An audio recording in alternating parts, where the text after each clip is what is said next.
വീട് വെക്കാൻ പ്ലാൻ ചെയ്യുന്ന എല്ലാവരും ആദ്യം നാട്ടിലുള്ള കുറേ വീടുകൾ കാണും. ഇപ്പൊ പിന്നെ നാട്ടിൽ പോയി കാണേണ്ട ആവശ്യമില്ല, നെറ്റിൽ തന്നെ ഒരുപാട് വീടുകൾ, അതേപോലെ ഡിസൈനർ മാഗസീൻസ് പോലത്തെ പല മാഗസീൻസും, വീട് ഡിസൈനർ എന്ന് പറയുന്ന മാഗസീൻസിനകത്ത് തന്നെ ഇഷ്ടംപോലെ വീടുകളുടെ റെഫറൻസസ് ഉണ്ട്. അപ്പം എവിടെയെങ്കിലും ചെയ്ത വീടുകൾ കണ്ടിട്ടാണ് എല്ലാവരും ഓരോ വീടുകൾ ചെയ്യാനുള്ള സ്വന്തം വീട് എങ്ങനെ ഇരിക്കണം എന്നുള്ളത് പ്ലാൻ ചെയ്യുന്നത്. അപ്പം ഈ വീടുകൾ കാണുമ്പം അല്ലെങ്കിൽ വീടിനെ കുറിച്ച് ചിന്തിക്കുമ്പം രണ്ട് പ്രധാനപ്പെട്ട ചോദ്യങ്ങളാണ് ഒരു ശരാശരി കസ്റ്റമേഴ്സിന്റെ അല്ലെങ്കിൽ വീട് വെക്കാൻ പോകുന്ന വ്യക്തിയുടെ മനസ്സിൽ വരുന്നത്. അതായത് ആർക്കിടെക്ട് ചെയ്ത വീട് അല്ലെങ്കിൽ കോൺട്രാക്ടർ ചെയ്ത വീട്. അതായത് സ്വന്തം വീട് ഒരു ആർക്കിടെക്റ്റിനെ ഏൽപ്പിക്കണോ അതോ ഒരു നാട്ടിൽ അറിയപ്പെടുന്ന ഒരു കോൺട്രാക്ടറിനെ ഏൽപ്പിക്കണോ? ഇന്നത്തെ നമ്മുടെ എപ്പിസോഡ് ഇതിനെക്കുറിച്ചാണ്. അതായത് കോൺട്രാക്ടർ ചെയ്യുന്ന വീടും ആർക്കിടെക്ട് ചെയ്യുന്ന വീടും തമ്മിലുള്ള വ്യത്യാസം എന്തുവാ, ആ വ്യത്യാസങ്ങളിൽ എന്തൊക്കെ യാഥാർത്ഥ്യമാണ്, എന്തൊക്കെ മിത്താണ് നമ്മൾ ഡിസ്കസ് ചെയ്യും ഡീറ്റെയിലിൽ ഈ എപ്പിസോഡിൽ.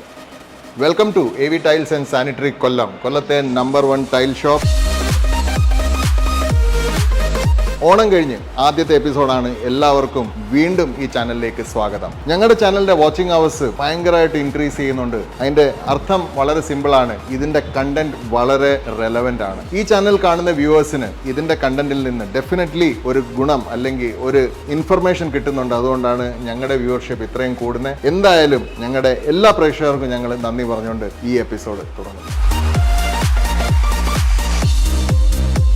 അപ്പം ആർക്കിടെക്ട്സ് ചെയ്യുന്ന വീടും കോൺട്രാക്ടേഴ്സ് ചെയ്യുന്ന വീടും വീടിന്റെ ഫോർമാറ്റ് എല്ലാം സെയിം ആണ്, അതിന്റെ സെഗ്മെന്റ്സ് എല്ലാം സെയിം ആണ്. എല്ലാ വീടിനും സിറ്റ് ഔട്ട് കാണും, ഹാൾ കാണും, ബെഡ്റൂംസ് കാണും, കിച്ചൺ കാണും, ഫസ്റ്റ് ഫ്ലോറിൽ ഒരു ബാൽക്കണി കാണും. സോ ഇത് ബേസിക് ഫോർമാറ്റ് ഈസ് സെയിം. അപ്പോൾ പിന്നെ എന്തുകൊണ്ടാണ് നമ്മൾ ഇതിനെ തരംതിരിച്ച് കാണുന്നത്? ആർക്കിടെക്ട്സ് ചെയ്ത വീട്, കോൺട്രാക്ടേഴ്സ് ചെയ്ത വീട്. പിന്നെ നമ്മൾ മനസ്സിലാക്കേണ്ട ആദ്യത്തെ കാര്യം എന്താണെന്ന് വെച്ചാൽ, വർക്ക് ചെയ്യുന്ന ആള്, അതായത് ആർക്കിടെക്ട് കോൺട്രാക്ടറും ഈ വീടിനെ അപ്രോച്ച് ചെയ്യുന്ന രണ്ട് മൈൻഡ് സെറ്റോട് കൂടിയാണ്. അപ്പോൾ ഒരു ആർക്കിടെക്ട് മൈൻഡ് സെറ്റ് എന്ന് പറഞ്ഞാൽ ഒരു വ്യക്തിയെ പരിചയപ്പെട്ട് അതിന്റെ പ്രാഥമിക കാര്യങ്ങളെല്ലാം ഡിസ്കസ് ചെയ്ത് വരുമ്പോഴത്തേക്ക് അവർക്ക് ഏകദേശം ഈ കസ്റ്റമേഴ്സിന്റെ ഒരു ലൈഫ് സ്റ്റൈൽ അല്ലെങ്കിൽ അവരുടെ സോഷ്യൽ സ്റ്റാറ്റസ് അല്ലെങ്കിൽ അവരുടെ പേഴ്സണൽ ഇൻട്രസ്റ്റ് അതൊക്കെ അവർ നോട്ട് ചെയ്യും. എന്നിട്ട് പിന്നെ ഡിസൈൻ ചെയ്യാൻ ഇരിക്കുമ്പം അവർ ആ വ്യക്തിക്ക് പറ്റിയ ഒരു വീട്, അതായത് ഇവരുടെ മനസ്സിൽ ആ വ്യക്തിക്ക് പറ്റിയ ഒരു വീട്, ആ പെർട്ടിക്കുലർ ക്യാരക്ടർ അല്ല ആ പെർട്ടിക്കുലർ പേഴ്സണാലിറ്റി ഉള്ള ഒരു വീട്, എങ്ങനത്തെ സ്പേസസ് എൻജോയ് ചെയ്യണം എന്ന് അവർ ഒരു ധാരണയിലെത്തും. അത് കഴിഞ്ഞിട്ടാണ് അവർ ഈ വീടിനെ, അല്ലെങ്കിൽ നമ്മുടെ റെഗുലർ ടെംപ്ലേറ്റ്സ് ലൈക്ക് ഏത് വീടായാലും അതിനൊരു ഹാൾ വേണം, അതിന് ബെഡ്റൂംസ് വേണം, കിച്ചൺ വേണം, അപ്പോൾ അതിൽ നിന്ന് ഒഴിയാൻ പറ്റത്തില്ല. പക്ഷേ ഇതിനെ ഒന്ന് കസ്റ്റമൈസ് ചെയ്യും ആർക്കിടെക്ട്സിന്റെ മൈൻഡിൽ.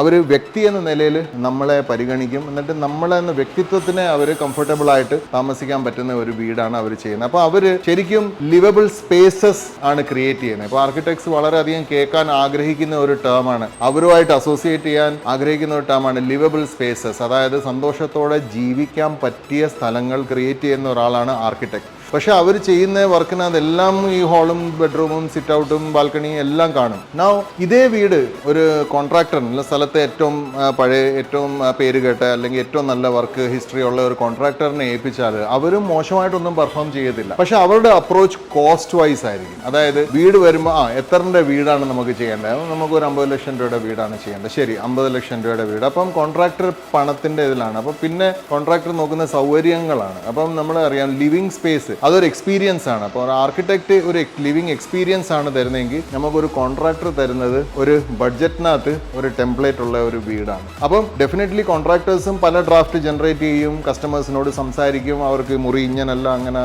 അല്ലെങ്കിൽ കിച്ചൺ ഇങ്ങനല്ല ഇങ്ങനെ വേണമെന്ന് പറഞ്ഞാൽ അവരെല്ലാം സഹകരിക്കും. നല്ല കോൺട്രാക്ടേഴ്സ് മോശമാണെന്നല്ല പറയുന്നത്, പക്ഷെ അവരുടെ ചിന്ത, അവരുടെ പ്രവൃത്തി, അതിനെല്ലാം സെന്റർ എപ്പോഴും ബഡ്ജറ്റ് ആയിരിക്കും. അപ്പം ബഡ്ജറ്റിൽ ഇത് നിൽക്കണം. ആ പറഞ്ഞ ബഡ്ജറ്റിനകത്ത് ഈ വീട് കംപ്ലീറ്റ് ചെയ്യണം. അതിനകത്ത് കോൺട്രാക്ടറിന് മാർജിൻ വേണം, കോൺട്രാക്ടറിന് ഫർദർ വർക്ക് കിട്ടണം. പിന്നെ എന്നും ഒരു കോൺട്രാക്ടറിന്റെ ലാൻഡ്മാർക്ക് സ്ഥലമായിരിക്കും ഈ വീട്. സോ ഇൻ എ നട്ട്ഷെൽ, വീട് ആർക്കിടെക്ടിന് കൊടുത്താലും കോൺട്രാക്ടറിന് കൊടുത്താലും ക്വാളിറ്റിയിൽ, ബിൽഡ് ക്വാളിറ്റിയിൽ വലിയ വ്യത്യാസം ഒരിക്കലും ഉണ്ടാവത്തില്ല. ഉണ്ടാവുന്ന എപ്പോഴും ഡിഫറൻസ് ലിവിങ് എക്സ്പീരിയൻസിലായിരിക്കും. ലിവിങ് എക്സ്പീരിയൻസിൽ എന്തുകൊണ്ട് ആർക്കിടെക്ടിന്റെ വർക്ക് ബെറ്റർ ആയിരിക്കും എന്ന് വെച്ചാൽ അവർ ചിന്തിക്കുന്നത് ലിവിങ് സ്പേസസ് അല്ലെങ്കിൽ ഒരു വ്യക്തിത്വത്തിന് ഒരു സ്ഥലത്ത് താമസിക്കണമെങ്കിൽ അവരുടെ ഇഷ്ടം അനിഷ്ടം കണ്ടിട്ടാണ് ജീവിക്കുന്നത്. കോൺട്രാക്ടേഴ്സിന്റെ വർക്ക് ഒരു പക്ഷേ നമ്മൾ ബിൽഡിങ്ങിനെ കുറിച്ചോ അല്ലെങ്കിൽ ലിവിങ് സ്പേസിനെ കുറിച്ചോ കസ്റ്റമറെ അത്രയും ബോധേഡ് അല്ലെങ്കിൽ ഒരുപക്ഷെ അവർ ഒരു ആർക്കിടെക്ടിന്റെ വർക്കിനെ അപ്രീഷിയേറ്റ് ചെയ്യത്തില്ല. അപ്പോൾ കോൺട്രാക്ടർ തന്നെ അവർക്ക് മതി. അപ്പം ഇതാണ് ബേസിക്കലി നമുക്ക് അതിനെ ഒന്നുകൂടെ നട്ട്ഷെല്ലിൽ പറയാം. ആർക്കിടെക്ട് ആൻഡ് കോൺട്രാക്ടേഴ്സിനകത്തുള്ള ഫസ്റ്റ് ഫണ്ടമെന്റൽ ഡിഫറൻസ് എന്ന് വെച്ചാൽ ആർക്കിടെക്ട് വ്യക്തിയെ നോക്കി അവർക്ക് വേണ്ടിയിട്ടാണ് ഈ റെഗുലർ ഹൗസിംഗ് ടെംപ്ലേറ്റ് ക്രിയേറ്റ് ചെയ്യുന്നത്, കസ്റ്റമൈസ് ചെയ്ത് ക്രിയേറ്റ് ചെയ്യും. അതേസമയം കോൺട്രാക്ടർ എപ്പോഴും കസ്റ്റമറിന്റെ ബഡ്ജറ്റ് നോക്കി ആ ബഡ്ജറ്റിനകത്ത് എല്ലാം നിർത്തിക്കൊണ്ട് ഏറ്റവും ഏറ്റവും സൗകര്യമായ വീടും പിന്നെ എലിവേഷനകത്ത് ചെറിയൊരു വ്യത്യാസം വരുത്തി, അല്ലെ എലിവേഷനെ കുറച്ചുകൂടെ ഒന്ന് ഡിഫറെൻ്റ് ആക്കി ഒരു കസ്റ്റമറിന് കൊടുക്കുന്നു. അപ്പം ഇവരിൽ രണ്ടുപേരിലും ഏത് വേണമെങ്കിലും നിങ്ങൾക്ക് ചൂസ് ചെയ്യാം. നമ്മുടെ സ്വന്തം ഇഷ്ടത്തിന്, ഒരു കസ്റ്റമർ സ്വന്തം ഇഷ്ടത്തിന് ഒരു വീട് ചെയ്ത് അത് ജസ്റ്റ് ചെയ്തെടുക്കാനാണെങ്കിൽ കോൺട്രാക്ടറാണ് ബെസ്റ്റ്. പക്ഷേ നമ്മളെക്കാട്ടിലും കൂടുതൽ നമ്മൾ വേറൊരാളെ വിശ്വസിക്കുന്നു, അവർ നമ്മളെ നല്ല രീതിയിൽ നമ്മുടെ ക്യാരക്ടർ, നമ്മുടെ വ്യക്തിത്വം ജഡ്ജ് ചെയ്ത് നമുക്ക് വേണ്ടി നമ്മൾ ചിന്തിക്കുന്നതിനെക്കാട്ടിലും നല്ലൊരു വീട് അവർ നമുക്ക് ചെയ്തു തരും. അങ്ങനെ ആരെങ്കിലും ഉണ്ടെങ്കിൽ, അങ്ങനെ ആഗ്രഹിക്കുന്ന കസ്റ്റമേഴ്സ് ഡെഫിനറ്റ്ലി ആർക്കിടെക്റ്റിന്റെ കൂടെ പോകണം. ഇനി നമുക്ക് നോക്കാം അടുത്ത പോയിന്റ് എന്തുവാണ്.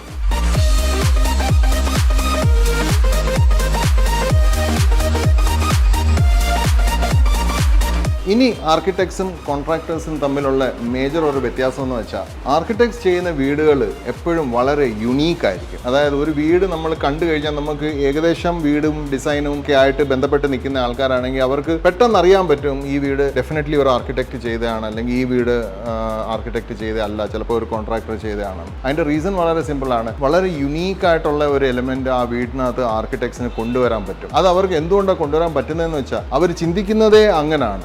ഓരോ വർക്കും യുണീക്ക് ആയിരിക്കണം, ഓരോ വീട് ചെയ്യുമ്പോഴും അത് അവരുടെ ഒരു ലാൻഡ്മാർക്കായി മാറണം എന്ന് വളരെ ആഗ്രഹത്തോടെയാണ് ആർക്കിടെക്ട്സ് ഒരു പ്രൊജക്ടിനെ സമീപിക്കുന്നത്. പക്ഷേ കോൺട്രാക്ടേഴ്സ് എന്ന് പറയുന്ന പോലെ നാട്ടിൽ കൂടുതലും ആൾക്കാർ എങ്ങനെയെങ്കിലും വളരെ ചുരുങ്ങിയ ചെലവിന് ഒരു വീട് പണിയണം എന്ന് വിചാരിച്ച് നടക്കുന്ന കസ്റ്റമേഴ്സാണ് നമുക്ക് നാട്ടിലുള്ളത്. അതുകൊണ്ട് കോൺട്രാക്ടേഴ്സിന് എപ്പോഴും ഒരുപാട് വർക്ക് കാണും. അവർക്ക് ഒരേ സമയത്ത് 4-5 പ്രൊജക്ട്സ് നടക്കുന്നുണ്ടാവും. അപ്പോൾ അവരുടെ എപ്പോഴും കോസ്റ്റ് സെൻട്രിക് ആയിരിക്കും, ഞാൻ നേരത്തെ പറഞ്ഞ പോലെ. അതുകൊണ്ട് അവർക്ക് എലിവേഷനകത്ത് അവർ ഒരുപാട് യുണീക്കായിട്ട് എന്തെങ്കിലും ചെയ്യാൻ പോയി കഴിഞ്ഞാൽ അവർക്ക് അതിനകത്ത് കോസ്റ്റ് കൂടും. അപ്പോൾ ഇത് ആ പറയുന്ന കോസ്റ്റിൽ അത് നിൽക്കത്തില്ല. അപ്പം എന്താ ഫസ്റ്റ് തിങ്, കോൺട്രാക്ടർ എന്തുകൊണ്ട് സീനിൽ വന്നു എന്നുള്ളതിൻ്റെ അടിസ്ഥാനപരമായിട്ടുള്ള കാര്യം തന്നെ ഒരു ബഡ്ജറ്റിനകത്ത് ഈ വീട് തീർക്കണം എന്നുള്ളത് കൊണ്ടാണ്. അപ്പം ആ വെരി തിങ് തന്നെ അവിടെ ഫെയിൽ ആവുകയാണ്. അതുകൊണ്ട് നമുക്ക് നമ്മുടെ വീട് വളരെ യുണീക്കായിട്ടുള്ള ഒരു വീട്, അല്ലെങ്കിൽ യുണീക്കായിട്ടുള്ള ഒരു ഡിസൈനായിട്ട് നിൽക്കണമെന്നുണ്ടെങ്കിൽ കുറച്ചുകൂടെ ബെറ്റർ ആയിരിക്കും ഒരു ആർക്കിടെക്റ്റിനെ സെലക്ട് ചെയ്യുക. പക്ഷേ ഒരു പറഞ്ഞ ബഡ്ജറ്റിൽ നിന്നാൽ മതി. എലിവേഷൻ അവർ തരുന്ന 3-4 ഓപ്ഷൻസിൽ ഒരു ഓപ്ഷൻ ഇഷ്ടപ്പെട്ട് നമുക്ക് പോകാൻ പറ്റുമെങ്കിൽ definitely contractor is the best choice for you. ഇനി മൂന്നാമത്തെ ഒരു പ്രധാനപ്പെട്ട ഡിഫറൻസ്, ഒരു വീട് നമ്മളൊരു ആർക്കിടെക്റ്റിനെ കൊണ്ട് നമ്മൾ പ്ലാൻ ചെയ്യിക്കുന്ന അല്ലെങ്കിൽ എക്സിക്യൂട്ട് ചെയ്യിക്കുന്നതും ഒരു കോൺട്രാക്ടറിനെ കൊണ്ട് എക്സിക്യൂട്ട് ചെയ്യിക്കുന്നതും തമ്മിലുള്ളത് ഉപയോഗിച്ചേക്കുന്ന മെറ്റീരിയൽസിൻ്റെ വെറൈറ്റിയാണ്. അപ്പം ഞാൻ ക്വാളിറ്റി എന്ന് പറയുന്നില്ല, കാരണം നല്ല ആർക്കിടെക്റ്റും നല്ല കോൺട്രാക്ടേഴ്സും എപ്പോഴും നല്ല ക്വാളിറ്റി മെറ്റീരിയൽ വെച്ച് വർക്ക് ചെയ്യത്തുള്ളൂ. ഇത് ഞാൻ ഇതിന് മുമ്പും പറഞ്ഞ്, ആർക്കിടെക്റ്റ് ചെയ്ത വീടിന് എന്തോ ബലം കൂടുതലുണ്ടോ അല്ലെങ്കിൽ അത് കൂടുതൽ നാൾ നിൽക്കും, അങ്ങനെ ഒന്നുമില്ല. ആക്ച്വലി ക്വാളിറ്റി വൈസ് ഇത് രണ്ടും ഒന്ന് തന്നെ. ഇത് എക്സ്പീരിയൻസ്, അതിനകത്ത് കയറി നിന്ന് നമ്മൾ ദിവസങ്ങൾ സ്പെൻഡ് ചെയ്യുമ്പോൾ, നമ്മൾ ഓരോ സീസൺസ് ആ വീടിനകത്ത് ഇരുന്ന് എൻജോയ് ചെയ്യുമ്പം നമുക്ക് കിട്ടുന്ന ഒരു ഫീല്, അവിടാണ് മേജർ ഡിഫറൻസ് വരുന്നത്. അപ്പം ഒരു ആർക്കിടെക്റ്റ് ഡിസൈൻ ചെയ്യുന്ന വീടിനകത്ത് ആർക്കിടെക്റ്റ് എപ്പോഴും ലേറ്റസ്റ്റ് മെറ്റീരിയൽസ് എടുക്കാൻ കസ്റ്റമേഴ്സിനെ എൻകറേജ് ചെയ്യും. അപ്പം പുതിയ മെറ്റീരിയൽസ് വരുന്നത് എവിടുന്നാന്ന് ചോദിച്ചു കഴിഞ്ഞാൽ, ഇപ്പോൾ ഇന്ത്യ ഒരു ഡെവലപ്പിംഗ് കൺട്രിയാണ്. അപ്പം ഇന്ത്യൻ സിനാരിയോയിൽ ഇപ്പോൾ കേരളത്തിൽ ഒരു ഡെവലപ്പിംഗ് കൺട്രിയിൽ പുതിയ മെറ്റീരിയൽസ് വരണമെങ്കിൽ ഈ പുതിയ മെറ്റീരിയൽസ് ആദ്യം ഡെവലപ്പ് ആവുന്നത് വികസിത രാജ്യങ്ങൾ, അതായത് ഡെവലപ്ഡ് കൺട്രീസിൽ ചെയ്ത് ആയിരിക്കും ഇവിടെ വരുന്നത്. ഇനി അതല്ല, പുതിയ മെറ്റീരിയൽസ് എന്ന് പറയുന്നത് ചിലപ്പം പാസ്റ്റിൽ നിന്ന് നമുക്ക് കൊണ്ടുവരാം. ചിലപ്പം ഒരു 100 വർഷം പഴയ ഏതെങ്കിലും ഒരു തടിയുടെ ഒരു ആർക്കിടെക്ചർ, അല്ലെങ്കിൽ 100 വർഷം പഴയ ഫർണിച്ചേഴ്സ്, അല്ലെങ്കിൽ 100 വർഷം പഴയ സീലിങ്സ്, ഇതും ചിലപ്പോൾ ഒരു ആർക്കിടെക്ട് എൻകറേജ് ചെയ്യും, അല്ലെങ്കിൽ ഡിസൈൻ ചെയ്ത് കസ്റ്റമേഴ്സിന് കൊടുക്കും, നിങ്ങൾ ഇത് ട്രൈ ചെയ്യണം എന്ന് പറയും. അപ്പോൾ ഫ്യൂച്ചറിസ്റ്റിക് ആയിട്ടുള്ള കസ്റ്റമേഴ്സും, അതായത് പാസ്റ്റിൽ അല്ലെങ്കിൽ ഹെറിറ്റേജ് വാല്യൂ ചെയ്യുന്ന കസ്റ്റമേഴ്സ്, ഇവർക്ക് രണ്ടുപേർക്കും ആർക്കിടെക്ട്സിന്റെ കൂടെ കൂടുതൽ ഓപ്ഷൻസ് കിട്ടും. കാരണം ആർക്കിടെക്ട്സ് ചെയ്യുന്ന വീടിന്റെ ബജറ്റ് എപ്പോഴും കൂടുതലായിരിക്കും. അപ്പോൾ കൂടുതൽ ബജറ്റ് ഉള്ളതുകൊണ്ട് അവർ ഈ ബജറ്റ് വെച്ച് പുതിയ മെറ്റീരിയൽസ് കസ്റ്റമറിനെ കൊണ്ട് എടുപ്പിക്കും, അത് വർക്കൗട്ട് ചെയ്യും. അത് കഴിഞ്ഞിട്ട് ആ വർക്ക് അവരുടെ എക്സ്പീരിയൻസ് ആയി മാറും. അപ്പോൾ ആർക്കിടെക്ട്സിന് അങ്ങനെ ഒരു ഹിഡൻ അജണ്ടയും കൂടെ ഓരോ വർക്കിനകത്തും ഉണ്ട്. ഫോർ എക്സാമ്പിൾ UPVC വിൻഡോസ്, അല്ലെങ്കിൽ സ്റ്റീൽ ഡോർസ്, അല്ലെങ്കിൽ ഇതുപോലത്തെ പല പുതിയ രീതിയിലുള്ള സ്റ്റെപ്പുകൾ, അതായത് അയൺ സ്റ്റെപ്പുകൾ, പിന്നെ ഇതേപോലെ കുറേ സീലിംഗ് മെറ്റീരിയൽസ്, കുറേ ലൈറ്റ്സ്, അതേപോലെ പല പുതിയ ടൈപ്പുള്ള ബ്രിക്സ്, പുതിയ ടൈപ്പ് ഓഫ് സിമെന്റ്സ്, പുതിയ kind of ready mix plaster materials. അപ്പം ഇതൊക്കെ മെറ്റീരിയൽസ് എല്ലാം നല്ല ബഡ്ജറ്റ് ഉണ്ടെങ്കിൽ, നല്ല ക്വാളിറ്റി നോക്കി, നല്ല രീതിയിൽ ഒരു ആർക്കിടെക്ട് വീടിനകത്ത് ചെയ്യിക്കും. പക്ഷെ ഞാൻ ഈ പറഞ്ഞ കാര്യങ്ങളെല്ലാം ഒരു ശരാശരി കോൺട്രാക്ടർ അവിടെ വീടിനകത്ത് ഉപയോഗിക്കുമെന്ന് ചോദിച്ചാൽ എനിക്ക് ഡൗട്ടുണ്ട്. കാരണം ഒന്നാമത് അവർ അവെയർ അല്ല. കാരണം അവിടെ ഡേ ടു ഡേ വർക്ക് അവർ ചെയ്യുന്ന 10 വീടിൽ 9 വീടുകളും സ്റ്റാൻഡേർഡ് മെറ്റീരിയൽ വെച്ചാണ് ചെയ്യുന്നത്. അത് സ്റ്റാൻഡേർഡ് മെറ്റീരിയൽ എന്ന് ഞാൻ ഉദ്ദേശിക്കുന്നത് ഇപ്പോൾ ഫ്രണ്ട് ഡോറ് തേക്ക് വെച്ച് ചെയ്യണം, അകത്തെ ഡോസ് എല്ലാം അഞ്ഞിലി വെച്ച് ചെയ്യാം, അല്ലെ ഈട്ടി വെച്ച് ചെയ്യാം. ഫർണിച്ചർ നമുക്ക് ഏറ്റവും കുറഞ്ഞ ഇവിടെ കിട്ടും. കട്ട നമുക്ക് താബൂക്ക് വെച്ച് ചെയ്യാം, അല്ലെങ്കിൽ കട്ട വേണമെങ്കിൽ ഇവിടെ പോവാം. So everything is A standard. നമുക്ക് സ്റ്റീൽ അപ്പോൾ ഒരിക്കലും എനിക്ക് എൻ്റെ അണ്ടർസ്റ്റാൻഡിങ്ങിൽ ഒരു കോൺട്രാക്ടറും കോൺട്രാക്ട് ചെയ്യുമ്പം കോൺട്രാക്ടിനകത്ത് എഴുതി ടാറ്റ സ്റ്റീൽ ഉപയോഗിക്കത്തില്ല സ്റ്റീലിന് വേണ്ടിയിട്ട്, RCCക്ക് വേണ്ടി. അപ്പം ടാറ്റ സ്റ്റീൽ ചിലപ്പോൾ ആർക്കിടെക്ട് ഉപയോഗിക്കത്തുണ്ടാവില്ല. പക്ഷേ ഞാനൊരു എക്സാമ്പിൾ പറഞ്ഞു, ലൈക്ക് സ്റ്റാൻഡേർഡ് മെറ്റീരിയൽ എന്ന് പറഞ്ഞാൽ ഒരു കൈരളി TMT വെച്ച് ചെയ്യും. പക്ഷേ അതിന് ഗ്യാരണ്ടി കാണും. നമുക്കറിയാം വീട് വെച്ച് ഒരു കോൺട്രാക്ടർ ചെയ്ത വീടൊന്നും ഇന്ന് വരെ ഇടിഞ്ഞ് വീണിട്ടില്ല. So absolutely quality is safe. But architect വരുമ്പം അവർ കുറച്ചുകൂടെ പുതിയ മെറ്റീരിയൽസ്, കുറച്ചുകൂടെ ഹൈ വാല്യൂ ഉള്ള മെറ്റീരിയൽസ്, കാരണം അവർക്ക് ബഡ്ജറ്റ് കൂടുതൽ ഉള്ളതുകൊണ്ട് അവർ കൂടുതൽ വാല്യൂ ഉള്ള മെറ്റീരിയൽസ് എടുപ്പിക്കും. അപ്പോൾ ഈ വീട് കംപ്ലീറ്റ് ആയി കഴിയുമ്പം ജനറലി നമ്മൾ ഒരു പുതിയ വീട്ടിൽ കയറുമ്പം കാണുന്ന കതവുകളല്ലായിരിക്കും, ജനലുകളല്ലായിരിക്കും, ഇന്റീരിയറിലുള്ള പാനൽസ് അല്ലായിരിക്കും, സീലിംഗ്സ് അല്ലായിരിക്കും. എല്ലാത്തിലും ഒരു പുതുമ മൊത്തത്തിൽ ഒരു ആർക്കിടെക്ട്സിന്റെ വർക്കിനകത്ത് കാണും. അതേപോലെ വീടിനകത്ത് ഗ്ലാസ് ഉപയോഗിക്കുന്ന ഒരു രീതിയും അത് ആർക്കിടെക്ട്സിന് കൂടുതലായിരിക്കും. അതേസമയം ഒരു കോൺട്രാക്ടറിന്റെ വർക്കിൽ എല്ലാം സ്റ്റാൻഡേർഡ് ആയിരിക്കും. ഇപ്പൊ തടി ആയാലും കെട്ടുന്ന ഇതായാലും സിമെന്റ് ആയാലും എല്ലാം സ്റ്റാൻഡേർഡ് ആയിരിക്കും. അതെല്ലാം ക്വാളിറ്റിയും കാണും. പക്ഷെ അതിലൊരു പുതുമ കാണുമോ എന്ന് ചോദിക്കുമ്പോൾ വീട് പുതിയതാണ് എന്നുള്ളതിന്റെ പുതുമയെ കാണത്തുള്ളൂ. ഒരു എക്സ്പീരിയൻസ് വൈസ് ഒരു പുതുമ അതിനകത്ത് കാണുന്ന ചാൻസസ് വളരെ കുറവാണ്. അപ്പം ഇതായിരുന്നു നമ്മുടെ തേർഡ് മോസ്റ്റ് ഇമ്പോർട്ടൻറ്റ് ഡിഫറൻസ്. ഇനി നമുക്ക് അടുത്ത ഡിഫറൻസിലേക്ക് പോകാം.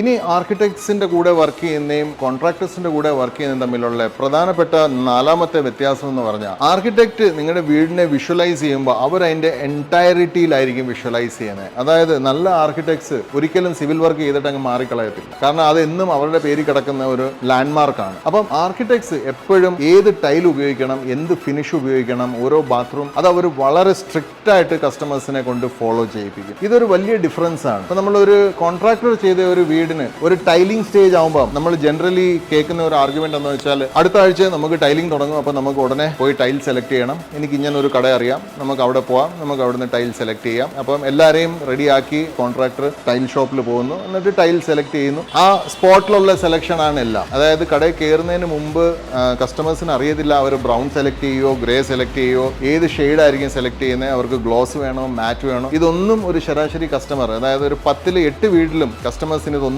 അറിയിട്ടുണ്ടാവില്ല. ടൈല് കടയിൽ ചെന്ന് ഒരു ടൈലിന്റെ മുമ്പിൽ പോയി നിൽക്കുമ്പോഴായിരിക്കും കസ്റ്റമർ സെലക്ട് ചെയ്യുന്നത്, ഇത് വേണം അത് വേണ്ട. പക്ഷെ ഒരു ആർക്കിടെക്ടിന്റെ വർക്കിൽ അങ്ങനല്ല. ശരിക്കും ആ വീട് ഡ്രോയിങ് ബോർഡിൽ കിടക്കുമ്പോൾ, അതായത് കടലാസിൽ അത് വരപ്പ് മാത്രമായിട്ട് കിടക്കുന്ന സമയത്ത് തന്നെ ആർക്കിടെക്ടിന്റെ മൈൻഡിൽ കാണും ഈ വീട്ടിൽ എന്ത് കളർ ടൈൽ ഒട്ടിക്കണം, ഏത് ഫിനിഷിലുള്ള ടൈൽ ഒട്ടിക്കണം എന്നുള്ളത്. അപ്പൊ അത് വലിയൊരു ഡിഫറൻസ് ആണ്. കാരണം നമുക്കറിയാം ഏതൊരു കാര്യവും നമ്മൾ പ്ലാൻ ചെയ്ത് ചെയ്യുവാണെങ്കിൽ അതെപ്പോഴും നമ്മൾ വളരെ ഷോർട്ട് നോട്ടീസിൽ സ്പോണ്ടാനിയസ് ആയിട്ട് ചെയ്യുന്നതിനെക്കാട്ടിലും കൂടുതൽ റിസൾട്ട്സ് തരും. സോ ഡെഫിനറ്റ്ലി ഇതിനകത്ത് കോസ്റ്റ് ഇൻവോൾവ് ആണ്. പക്ഷേ ആ കോസ്റ്റിന് ഒരു വർത്ത് ഉണ്ട്. അതായത് നമ്മുടെ വീട് ചെയ്യുമ്പോൾ അത് വളരെയധികം ചിന്തിച്ച് 6-8 മാസം മുമ്പേ അതിനകത്ത് ടൈൽ എന്ത് വരും, അതിനകത്ത് സാനിറ്ററി വെയർ എങ്ങനത്തെ വരും, ഫോസറ്റ്സ് എങ്ങനെ വരും എന്ന് ഒരാൾ നമുക്ക് വേണ്ടി ആലോചിക്കുന്നുണ്ടെങ്കിൽ അത് ഡെഫിനറ്റ്ലി ഒരു നല്ലൊരു സംഭവമാണ്. നമ്മൾ ഡെഫിനറ്റ്ലി അത് നമുക്ക് ബഡ്ജറ്റ് അനുവദിക്കുന്നുണ്ടെങ്കിൽ അത് നമ്മൾ ചൂസ് ചെയ്യണം. അപ്പം ഇത് ആർക്കിടെക്റ്റിലും കോൺട്രാക്ടേഴ്സും തമ്മിൽ ആരെ ചൂസ് ചെയ്യണം എന്നുള്ളതിനെ കുറിച്ചാണ് നമ്മൾ ഈ ഡിസ്കസ് ചെയ്തുകൊണ്ടിരിക്കുന്നത്. എന്നെ സംബന്ധിച്ചിടത്തോളം ഇവർ രണ്ടുപേർക്കും അവരവരുടേതായ അഡ്വാൻറ്റേജ് ഉണ്ട്. ആ അഡ്വാൻറ്റേജസ് പറഞ്ഞു തരിക എന്നുള്ളതാണ് എൻ്റെ ദൗത്യം ഇന്നത്തെ. അത് കേട്ടിട്ട് കസ്റ്റമേഴ്സ് വേണം ചിന്തിക്കാൻ അവർ ആരെ എടുക്കുന്നു. അപ്പം ഒരു കോൺട്രാക്ടേഴ്സിൻ്റെ കൂടെ ടൈൽസ് സെലക്ട് ചെയ്യാൻ പോയി കഴിഞ്ഞാൽ അവർ അഗെയിൻ നോക്കുന്ന കോസ്റ്റാണ്. അതായത് ഇതിനെക്കുറിച്ച് ചിന്തിച്ച് സമയം കളയാതെ, സമയമാകുമ്പം നമുക്ക് ഇടുന്നതിന് ഒരു 10 ദിവസം മുമ്പേ പോയി ടൈൽ അങ്ങ് സെലക്ട് ചെയ്താൽ, അല്ലെങ്കിൽ മിക്കപ്പോഴും ഇടുന്നതിൻ്റെ തലേന്നല്ല വരുന്നത്, ഇടുന്നതിൻ്റെ 3 ദിവസം മുമ്പാണ് ടൈൽ ഷോപ്പിൽ വരുന്നത്. ഞങ്ങൾ വളരെയധികം പ്രയാസപ്പെടും അതിനകത്ത്. കാരണം എന്ന് വെച്ചാൽ ഒരു ടൈൽ കടയിലും ഡിസ്പ്ലേയിൽ ഇട്ടേക്കുന്ന എല്ലാ സാധനവും 10,000 സ്ക്വയർ ഫീറ്റ് വെച്ച് കാണില്ല. 10,000 അല്ല, ലെറ്റ്സ് ഒരു 5,000 സ്ക്വയർ ഫീറ്റ് പോലും കാണില്ല. അപ്പം പല സാധനങ്ങളും ലെവൽസ് താന്നും പൊങ്ങിയും നിൽക്കും. വരുന്ന കസ്റ്റമേഴ്സിന് ഇഷ്ടപ്പെടുന്ന സാധനം ഒരു പക്ഷേ ഒരു 10 ദിവസം കഴിഞ്ഞ് വരുന്ന വണ്ടിയിൽ കാണും. പക്ഷേ നമുക്ക് ആ കസ്റ്റമേഴ്സിന് അത് സപ്ലൈ ചെയ്യാൻ പറ്റാതെ വരും. കാരണം കസ്റ്റമേഴ്സിന് 10 ദിവസം സമയമില്ല. അപ്പം അവർക്ക് 3 ദിവസത്തിനകം സാധനം വേണം, മാക്സിമം 5 ദിവസത്തിനകം സാധനം വേണം. അപ്പോൾ അങ്ങനെ വരുമ്പോൾ കസ്റ്റമേഴ്സിന് പല ഇഷ്ടപ്പെടുന്ന സാധനങ്ങൾ അവർക്ക് സെലക്ട് ചെയ്യാൻ പറ്റാതെ വരും. അപ്പം ഇതുകൊണ്ടാണ് നമ്മൾ പറയുന്നത്, ആർക്കിടെക്ട് ആണ് വീട് ചെയ്യുന്നത് അല്ലെങ്കിൽ കോൺട്രാക്ടർ ആണ് വീട് ചെയ്യുന്നത്, ആര് ചെയ്താലും ടൈലിനെ കുറിച്ച് നമ്മൾ അറ്റ്ലീസ്റ്റ് 45 ഡേയ്സ് മുമ്പ് ഒരു തീരുമാനം എടുത്തിരിക്കണം. അപ്പോൾ ടൈലിംഗ് സ്റ്റേജിൽ നിന്ന് 45 ഡേയ്സ് ബാക്ക് ആകുമ്പോൾ നമ്മുടെ സ്ട്രക്ചർ എല്ലാം കംപ്ലീറ്റ് ആയി പ്ലാസ്റ്ററിംഗ് ലെവലായി നിൽക്കുന്ന ഒരു സമയമാണ്. പെർഫെക്റ്റ് സമയമാണ് അളവെടുക്കാൻ. നമുക്ക് ഒരു പ്രയാസം ഉണ്ടാവത്തില്ല.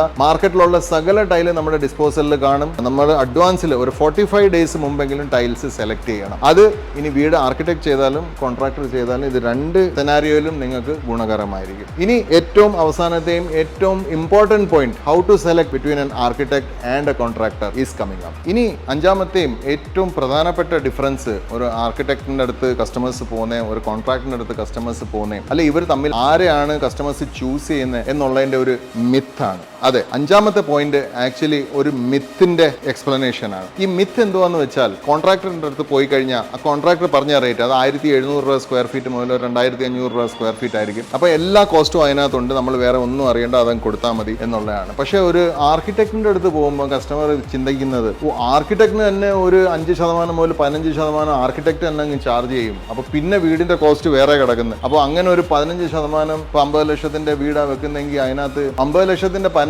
എന്ന് പറഞ്ഞാൽ ഏകദേശം 7.5 ലക്ഷം രൂപ. അപ്പോൾ 7 ലക്ഷം രൂപ വെള്ളത്തിൽ പോവാന്നല്ലോ. അപ്പം ഇത് ആർക്കിടെക്ടിന് കൊടുത്ത് നമുക്ക് എന്തോ കിട്ടാനാ, വീട് കൺട്രാക്റ്റും പണിഞ്ഞു തരും. സോ ഇതാണ് ജനറൽ ഒരു ടോക്ക്, ഒരു മെന്റൽ ടോക്ക് നടക്കുന്നത് കസ്റ്റമറിന്റെ മൈൻഡിൽ ഇതാണ്. പക്ഷേ ഇവിടെ നമ്മൾ ഇതിനെ ഒരു മിത്തായിട്ട് പറയുന്നത് എന്തുകൊണ്ടാണെന്ന് വെച്ചാൽ, ഈ 1700 രൂപ സ്ക്വയർ ഫീറ്റ് മുതൽ 2500 രൂപ സ്ക്വയർ ഫീറ്റിൽ കോൺട്രാക്ടറിന്റെ മാർജിൻ എത്ര, പേഴ്സണൽ പ്രോഫിറ്റ് എത്ര ആണെന്ന് ഇന്നേ വരെ കേരളത്തിൽ ഒരു കസ്റ്റമറും അവരുടെ കോൺട്രാക്ടറിന്റെ അടുത്ത് ഓപ്പൺ ആയിട്ട് ചോദിച്ചിട്ടില്ല എന്ന് എനിക്ക് ഉറപ്പാണ്. കാരണം നമ്മളെല്ലാവരും നല്ലവരാ, നമ്മുടെ സൊസൈറ്റിയിൽ താമസിക്കുന്ന ഭൂരിഭാഗം ആൾക്കാരും വളരെ നല്ല മനുഷ്യരാണ്. അപ്പം ഈ ക്വസ്റ്റ്യൻ ജനറലി നിങ്ങളുടെ ഇൻകം എൻ്റെ ഈ പേയ്മെന്റിനകത്ത് നിന്ന് എത്ര ആണെന്ന് ആർക്കും അങ്ങോട്ട് ചോദിക്കാൻ ഒരു മടിയായിരിക്കും. അപ്പം ഇത് നമ്മൾ എന്ത് ചെയ്യുന്നതെന്ന് വെച്ചാൽ, ഇത് കോൺട്രാക്ടർ ഫ്രീ ആയിട്ട് ഇത് ചെയ്യുന്നതെന്നുള്ള ഒരു രീതി, ഇതൊരു ധാരണയാണ് മൊത്തത്തിൽ എല്ലാവർക്കും ഉള്ളത്. പക്ഷേ ആർക്കിടെക്ട്സിന് ഒരു ഫീ സ്ട്രക്ചർ ഉള്ളതുകൊണ്ട്, കാരണം അവർ മൊത്തം വർക്ക് ചെയ്യുന്നില്ല, ആർക്കിടെക്ട്സ് പലപ്പോഴും അത് ഡിസൈൻ ചെയ്ത് മുമ്പോട്ട് കൊടുക്കത്തേ ഉള്ളൂ. കാരണം അവരുടെ കോർ വർക്ക് ബിൽഡിംഗ് പണിഞ്ഞു കൊടുത്ത് ഒരു ബിസിനസ്സായിട്ട് അതിൽ നിന്ന് പണം എടുക്കാനുള്ള അല്ല. ആർക്കിടെക്ട്സിന്റെ കോർ റോൾ എന്ന് പറയുന്നത് ലിവിങ് സ്പേസസ് ഉണ്ടാക്കുക. അപ്പോൾ അവരുടെ ചിന്തയും അവരുടെ മെന്റൽ റിസോഴ്സസും അവർ നല്ല സ്പേസസ് എങ്ങനെ ക്രിയേറ്റ് ചെയ്യണം, അങ്ങനെ പുതിയ എക്സ്പീരിയൻസസ് ലോകത്തിലെ എല്ലായിടത്തെ ആർക്കിടെക്ചേഴ്സ് എല്ലാം കണ്ട് അതിൽ നിന്ന് നല്ല കാര്യങ്ങൾ ഒപ്പിയെടുത്ത് അത് നാട്ടിലെ ബഡ്ജറ്റിനും നാട്ടിലെ കാലാവസ്ഥയ്ക്കും നാട്ടിലെ ജനങ്ങൾക്ക് വേണ്ടിയിട്ട് എങ്ങനെ അതിനെ കസ്റ്റമൈസ് ചെയ്യാൻ പറ്റും, അവരൊക്കെ ഈ ചിന്തയിൽ നിൽക്കുന്നവരാണ്. അപ്പോൾ അവർ പലപ്പോഴും ഡ്രോയിങ് ബോർഡും പിന്നെ 3D മോഡൽസും അല്ലെങ്കിൽ മാക്സിമം പോയി കഴിഞ്ഞാൽ സ്ട്രക്ചർ വർക്കിന് അപ്പുറത്തോട്ട് ആർക്കിടെക്ട്സ് പോകാറില്ല. അതുകൊണ്ടാണ് അവർ ഇതിനകത്ത് ഒരു അപ്ഫ്രണ്ട് ഫീസ് ചാർജ് ചെയ്യുന്നത്. അപ്പം ഇതിനകത്ത് മിത്ത് എന്തോന്ന് ചോദിച്ചു കഴിഞ്ഞാൽ, ഒരു പക്ഷേ 50 ലക്ഷം രൂപയിൽ ഒരു ആർക്കിടെക്ട് ചാർജ് ചെയ്യുന്ന 5 ലക്ഷമോ 7 ലക്ഷമോ 10 ലക്ഷം രൂപ ആണെങ്കിൽ ഒരു 2000 സ്ക്വയർ ഫീറ്റ് 2000 രൂപ പെർ സ്ക്വയർ ഫീറ്റ് വെച്ച് ഒരു കോൺട്രാക്ടറിന് കൊടുത്ത വീടിനകത്ത് ഒരു പക്ഷേ കോൺട്രാക്ടറിന്റെ മാർജിനും അത് തന്നെ ആയിരിക്കും. പക്ഷേ അത് അവർ അപ്ഫ്രണ്ട് ആയിട്ട് ഫീസായിട്ട് ചോദിക്കാത്തത് കൊണ്ട് ഒരു പക്ഷേ അവർ കസ്റ്റമേഴ്സ് കോൺട്രാക്ടറിന്റെ അടുത്തോട്ട് ചായും. പക്ഷേ നല്ല വീട് കിട്ടും, നല്ല ക്വാളിറ്റി വീട് കിട്ടും. പക്ഷേ ഒരു പക്ഷേ നിങ്ങൾക്ക് ലോസ് ആയി പോയത് ഒരു ബെറ്റർ ലിവിങ് എക്സ്പീരിയൻസ് ആണ്. സോ അടുത്ത പ്രാവശ്യം ഇനി നിങ്ങൾ വീട് ചെയ്യാൻ പ്ലാൻ ചെയ്യുന്നുണ്ടെങ്കിൽ നിങ്ങൾ ഡെഫിനറ്റ്ലി ഒരു കോട്ട് എടുക്കണം, ഒരു ആർക്കിടെക്ടിന്റെ നിന്നും കോട്ട് എടുക്കണം, ഒരു കോൺട്രാക്ടറിന്റെ നിന്നും കോട്ട് എടുക്കണം. എന്നിട്ട് വ്യക്തമായിട്ട് അതിനകത്ത് ഈ ഫീയുടെ കാര്യം നിങ്ങൾ ഡിസ്കസ് ചെയ്യാൻ പറ്റുവാണെങ്കിൽ അതിനകത്ത് അതിനെക്കാട്ടിലും ബെറ്റർ ആയിട്ട് ഒരു ഹൗസ് പ്ലാനിങ് നിങ്ങൾക്ക് വേറെ ചെയ്യാനില്ല. ഇനിയും നമ്മൾ ഈ ഒരു ചർച്ച തുടരും. ആർക്കിടെക്ട്സ് ആൻഡ് കോൺട്രാക്ടേഴ്സ് എന്നുള്ള ടേം നമ്മൾ ഉപയോഗിക്കത്തില്ല, പക്ഷേ pre planned houses and template houses ഈ ഒരു ടോപ്പിക് നമ്മുടെ ഇതിനകത്ത് തുടരും. പിന്നെ ന്യൂ മെറ്റീരിയൽസ് ഇൻക്ലൂഡ് ചെയ്യുന്നതിന്റെ ബെനിഫിറ്റും ഓൾഡ് മെറ്റീരിയൽ സ്റ്റാൻഡേർഡ് മെറ്റീരിയൽസ് ഉപയോഗിക്കുന്നതിന്റെ ബെനിഫിറ്റും ഡിസഡ്വാൻറ്റേജും അതും നമ്മൾ ഡിസ്കസ് ചെയ്യും. ഇൻ ദ മീൻ ടൈം ഇതുപോലത്തെ ഇനി ഇൻഫോർമേറ്റീവ് വീഡിയോസ് കാണാൻ ഈ ചാനൽ ഇന്ന് തന്നെ സബ്സ്ക്രൈബ് ചെയ്യണം. ചെയ്തിട്ടുണ്ടെങ്കിൽ ഫ്രണ്ട്സും ഫാമിലിയായിട്ടും ഷെയർ ചെയ്യണം. ഇഷ്ടപ്പെട്ടെങ്കിൽ കമൻറ്റ് ചെയ്യാൻ മറക്കരുത്. അടുത്ത വീഡിയോയിൽ ഇതേപോലെ ഒരു പുതിയൊരു ടോപ്പിക്കുമായിട്ട് വീണ്ടും കാണാം. Bye for now.